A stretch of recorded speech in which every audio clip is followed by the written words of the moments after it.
नमस्कार विद्यार्थी मित्रांनो.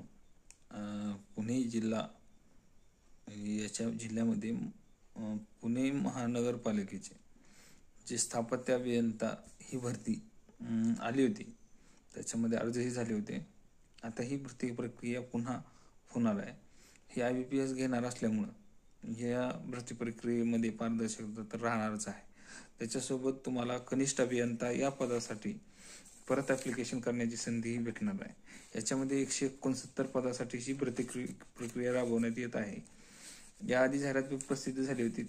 ज्यांनी अर्ज केले होते त्याची संख्या होती 27,879 उमेदवारांनी अर्ज केले होते. यांची वयोमर्यादा सध्या संपली जरी असेल तरी त्यांना परत ॲप्लिकेशन करण्याची संधी दिली जाणार.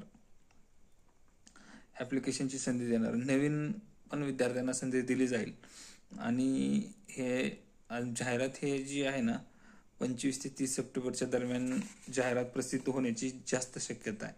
आणि तिथून पुढं 1 महिना ते 2 महिन्याच्या अंतरात परीक्षा होण्याची शक्यता आहे. त्याच्यासोबत तुम्ही तुमचा टेक्निकलचा पण अभ्यास करू शकता. टेक्निकल सोबत तुम्हाला मराठी पण करायचं आहे. मराठी थोडंसं म्हणजे एक सिलेबस डिस्ट्रीब्यूट राहील.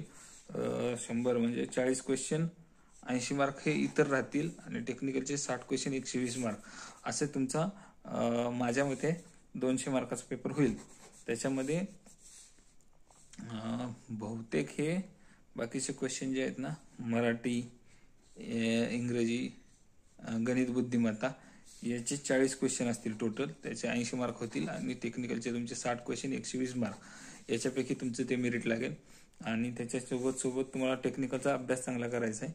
सिव्हिल इंजिनिअरिंगचे विद्यार्थी खूप असतील जे तयारी करत आहेत. टेक्निकल सब्जेक्टचा पण अभ्यास तुम्ही केला पाहिजे. सोबत हे बाकीचे पण जे एक्झाम आहेत सहसा ज्यांनी बँकिंग वगैरे केलं असेल तर त्यांना ते फायद्याचं होईल. किंवा त्यांच्यामध्ये ते टेलर इंग्लिश जे IBPS घेतं ते सॉल्व्ह करण्याची क्षमता थोडी चांगली राहते. ज्यांनी बँकिंगचे एक्झाम वगैरे दिलेले असतील, ज्यांनी इंजिनिअरिंग नंतर सिव्हिल इंजिनिअरिंग नंतर बँकिंग वगैरे केलं असेल तर. सोबत असे पण जे विद्यार्थी असतील की ते खूप दिवसापासून परत ट्राय करत असतील त्यांना परत जाहिरात आल्यानंतर आणखी उत्साह वाढेल. पण सोबत तुम्हाला तयारी करणं गरजेचं आहे. बाकीच्या पण सब्जेक्टकडे लक्ष द्या. तुमचा टेक्निकल सब्जेक्ट पण कडे पण लक्ष द्या. अनेक महानगरपालिकेच्या ह्या स्थापत्य अभियंत्याच्या जागा येत असतात. आता ठाणे महानगरपालिकेमध्ये पण आल्या होत्या. तर तुम्ही ॲप्लिकेशन करा. पुणे महानगरपालिकेच्या कनिष्ठ अभियंत्याला.